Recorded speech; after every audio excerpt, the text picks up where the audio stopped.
हरे कृष्णा। श्रीमद् भागवतम की अध्ययन श्रृंखला में आप सभी का स्वागत है। आज हमारे अध्ययन का पहला दिन है। आज हम पहले स्कंद से इस भागवत का अवतरण कैसे हुआ ये जानेंगे, परंतु इसके पहले हम ये जानेंगे कि भागवत और भगवत गीता में फर्क क्या है। तो मोटे मोटे तौर पे मैं बता दूंगा, डिटेल में नहीं जाएंगे हम, क्योंकि आज हमें भागवत का पहला स्कंद पढ़ना है ना। तो भगवत गीता में भगवान ने जो भी उपदेश दिए हैं, श्रीमद् भागवत में उन उपदेशों का जिन राजाओं ने पालन किया है उनका वर्णन है। तो भगवत गीता क्या है? भगवान के उपदेश। अर्जुन आप ये करो, ये करो, ये करो, युद्ध करो, सर्वधर्मान परित्यज्य माम एकम शरणम व्रज, मेरी शरण ले लो। इस प्रकार से भगवान ने उपदेश किए। और भागवतम क्या है? उन उपदेशों का जिन जिन लोगों ने, जिन जिन राजाओं ने, जिन जिन भक्तों ने पालन किया है, जो जो भगवान ने बताया उनका पालन जिन जिन राजाओं ने, भक्तों ने किया है, उनका वर्णन श्रीमद् भागवतम में किया है। तो एक जगह पे उपदेश है और उन उपदेशों को कैसे पालन करना है उसका एग्जाम्पल भागवतम में दिया है। उपदेश भगवत गीता, पालन कैसे करना है वो दिया है भागवतम में। तो भागवतम में हम अलग अलग राजाओं की कहानी पढ़ते हैं, अलग अलग भक्तों की कहानी पढ़ते हैं। जैसे कृष्ण गीता में कहते हैं सर्वधर्मान परित्यज्य माम एकम शरणम व्रज, सब कुछ छोड़ दो और मेरी शरण लो। उदाहरण क्या है? परीक्षित महाराज राजा थे, सब कुछ छोड़ दिया और भगवान की शरण ले लिया। द्रौपदी है ना। तो कई सारे उदाहरण हैं। तो हम अलग अलग राजाओं के बारे में यहाँ पे चर्चा करने वाले हैं। पुरुरवा, ययाति, सौभरी महाराज, मानधाता, पृथु महाराज और अनेक विध राजाओं के बारे में हम पढ़ने वाले हैं, है ना। अनेक विध भक्तों के बारे में पढ़ने वाले हैं कि जिन्होंने भगवान के उपदेशों का पालन ठीक से किया, सही ढंग से किया। इन राजाओं से, इन व्यक्तियों से, इन भक्तों से हम बहुत कुछ सीख सकते हैं। तो इस पर्टिकुलर श्रृंखला में हम ये सारी कहानियां पढ़ने वाले हैं, राइट। तो चलिए शुरू करते हैं श्रीमद् भागवतम के अध्ययन के लिए।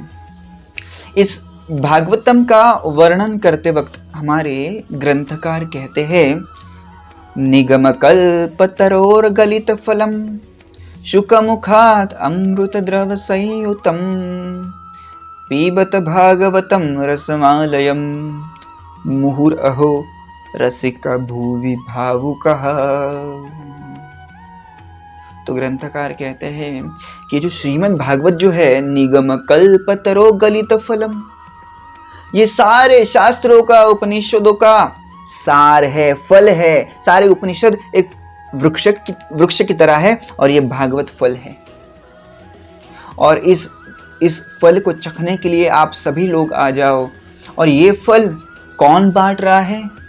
शुकदेव गोस्वामी स्वयं अपने हाथों से इस फल को बांट रहे हैं, और जिससे इस फल की मिठास जो है और बढ़ गई है। ये अमृत की तरह बन गया है, राइट। इसलिए कहा गया है पिबत भागवतम रसमालयम, इस भागवत का आस्वादन करने के लिए आ जाइए, राइट। ये महिमा है। यदि इस भागवतम में हमें रस मिल गया तो इस जीवन के सारे सुख है, जीवन के सारे रस है, वो हमारे सामने तुच्छ बन जाएंगे, है ना।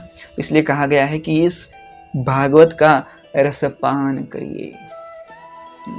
तो ये करीबन 5000 साल पहले की बात है। जैसे ही द्वापर युग समाप्त हुआ था, भगवान श्री कृष्ण अपने गोलोक धाम चले गए थे, तो शौनक आदि ऋषि मुनि नैमिषारण्य में एकत्रित हुए।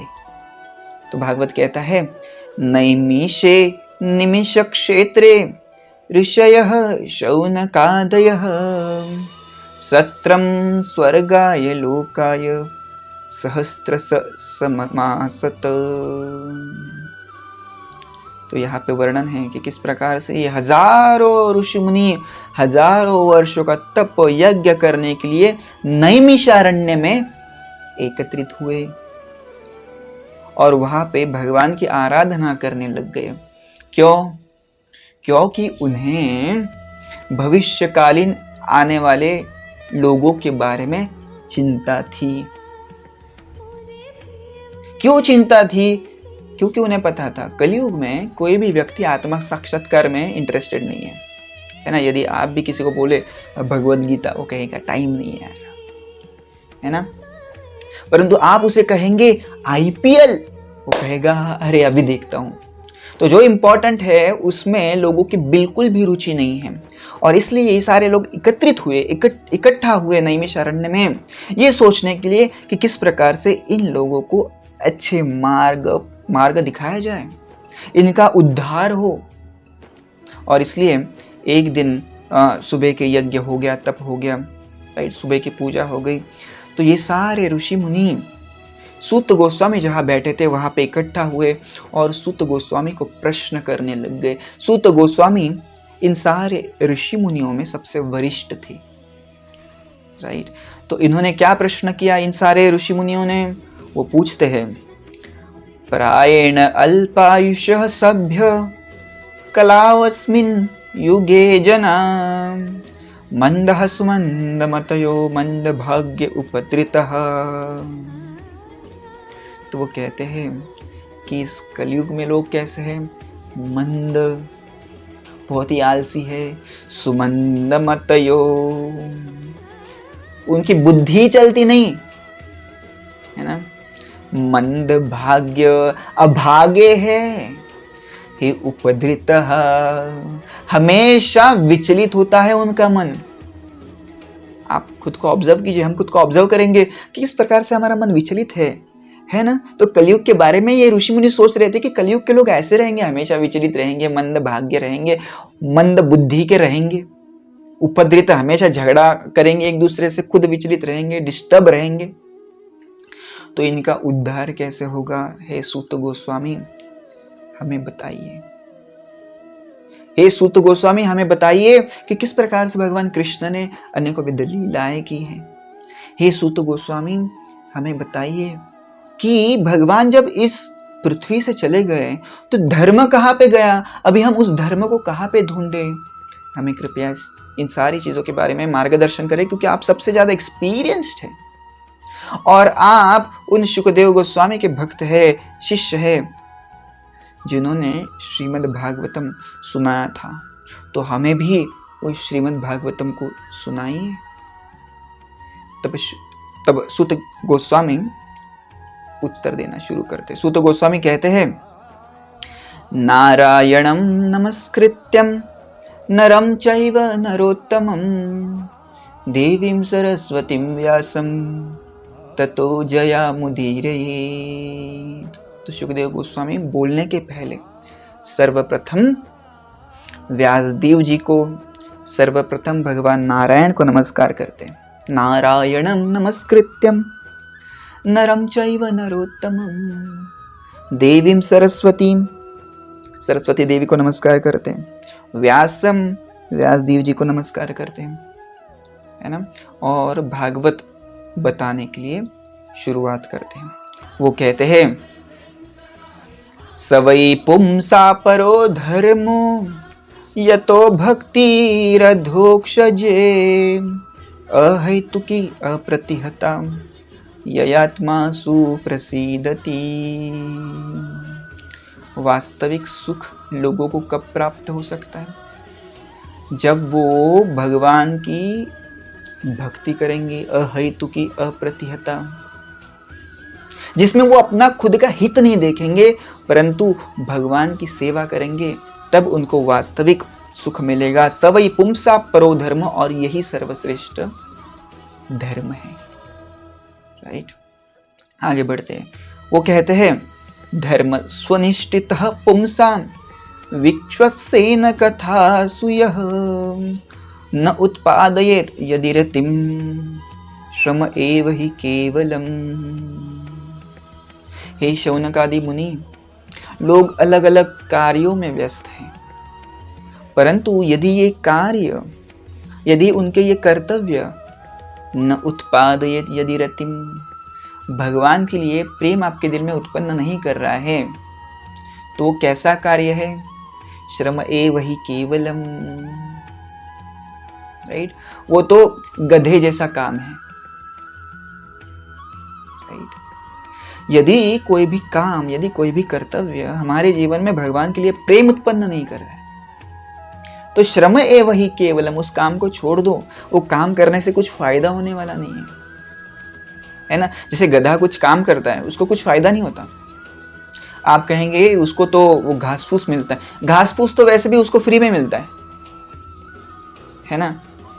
घास फूस के लिए वो काम नहीं करता, उससे काम करवाया जाता है, उसे कुछ नहीं मिलता काम करने से। उसी प्रकार से यदि कोई कार्य हमारे जीवन में भगवत रुचि, भगवत प्रेम निर्माण नहीं कर रहा है, तो श्रम एव हि केवलम, ऐसे सुत गोस्वामी कहते हैं। सुत गोस्वामी आगे कहते हैं, देखिए किसी व्यक्ति का जन्म हुआ है तो सबसे पहला उसका कर्तव्य है जीवस्य तत्व जिज्ञासा।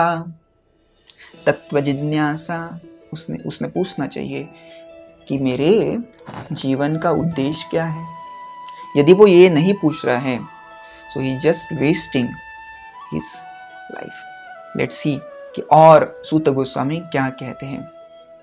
वो कहते हैं कि मनुष्य जीवन का उद्देश्य क्या है।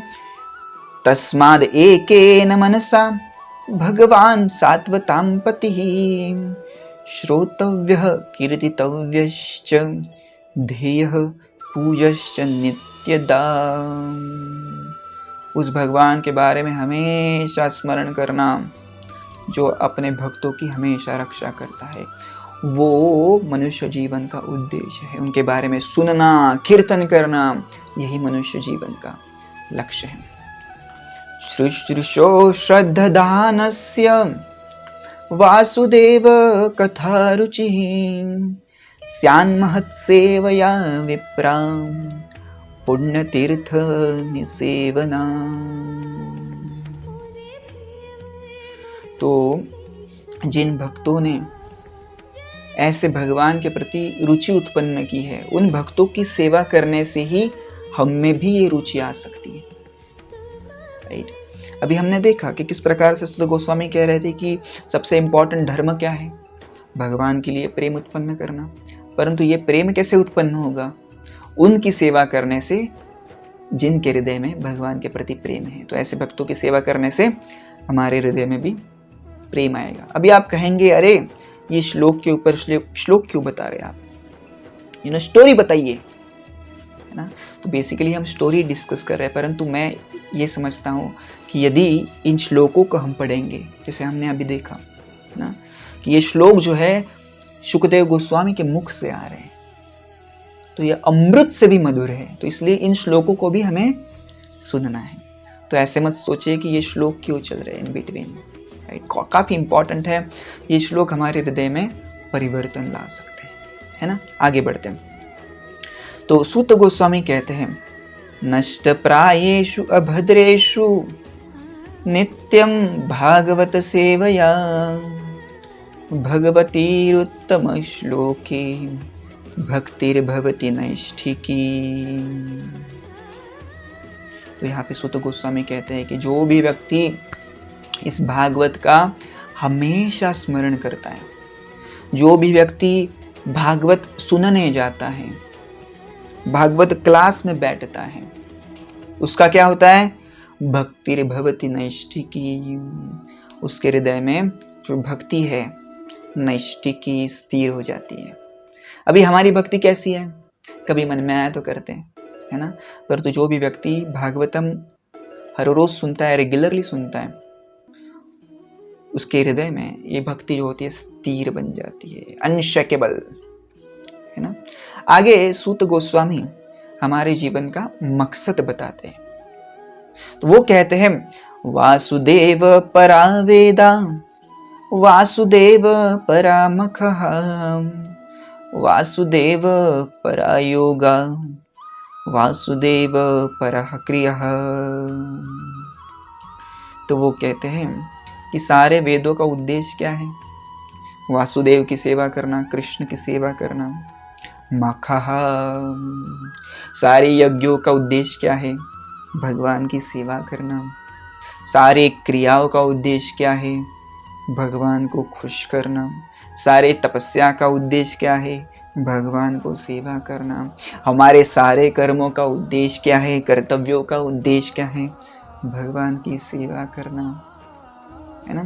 तो वो कहते हैं हमारे जीवन का उद्देश्य यही है कि भगवान की सेवा। ये सब बता रहे हैं, हजारों ऋषि मुनि, शौनक आदि ऋषि मुनि सामने बैठे और सूत गोस्वामी बता रहे हमारा जीवन का उद्देश्य है भगवान की सेवा करना, राइट। और वो बाद में बेसिकली बताते हैं कि किस प्रकार से भगवान ने अलग अलग अवतार लिए, भगवान ने सृष्टि का निर्माण किया, अवतार लिए, है ना।